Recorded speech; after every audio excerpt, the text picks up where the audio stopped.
Hello guys, welcome back to my channel. So today we will be continuing with the second episode for the fabric. So in this video we will be discussing on this is the episode 2 which we will be covering on fabric architecture, like how the hierarchy is there. So as you know that in previous video we discussed the introduction of fabric and understood what Microsoft Fabric, why we created that, right? So in this video, we will be understanding the basic architecture, the hierarchy, and of the Fabric.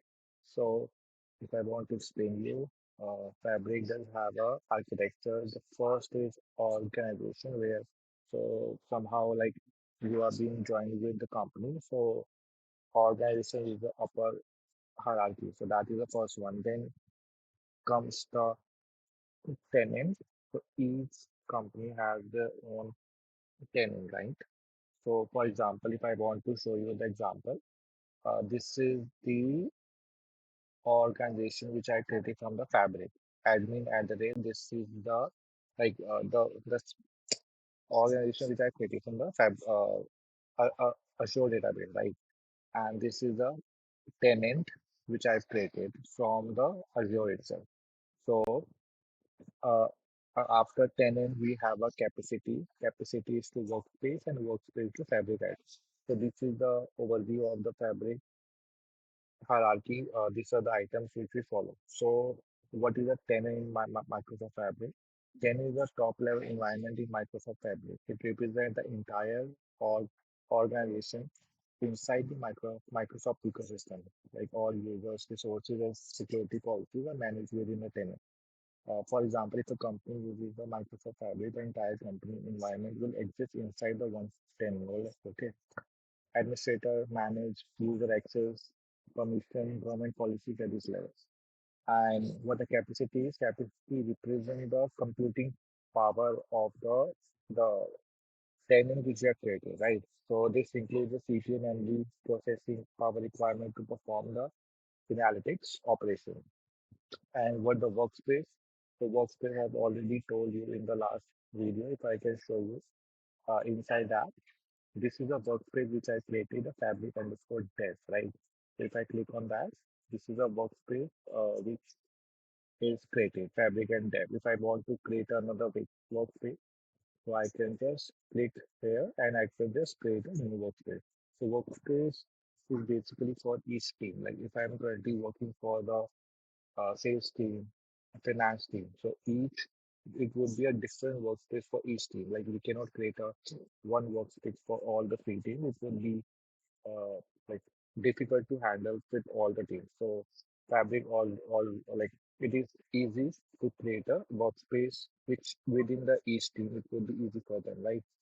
So yeah, that's a workspace. Inside the workspace, user can create items such as data pipeline, lakehouse, notebook, reports. Many organizations create a separate workspace for different teams such as marketing, which I told you, marketing, sales, and finance. So if I show you, this is a new item.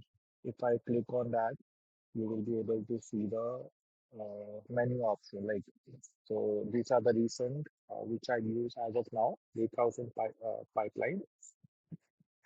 You have a copy of data flow Gen 1, which we will be covering in the episode like 7 or 8.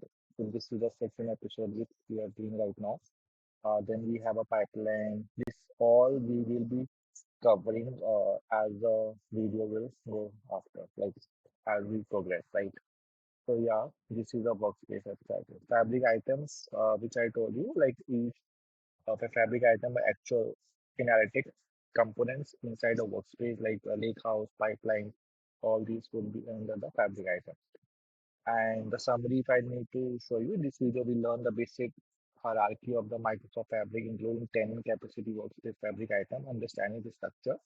Uh, I can like place this notes also attached to this video. It will be beneficial for you guys as well if you want to practice or maybe you are preparing for any kind of interview, you can just add a look and it would be beneficial for you. Yeah. So yeah, that's it for today. It could be a short video only because we will be covering more concept as a video project. And if you haven't subscribed my channel, please subscribe it. And you can share with one if you want to learn fabrics in detail. It will be useful for them. Once we will be completed, we will be doing the hands-on project like 3 to 4 projects we will be doing, mostly on a different data set like sales, finance, marketing. It will be a better option for you as well. So yeah, that's it for today. If you like the video, please hit the like button. Thank you. Have a great day.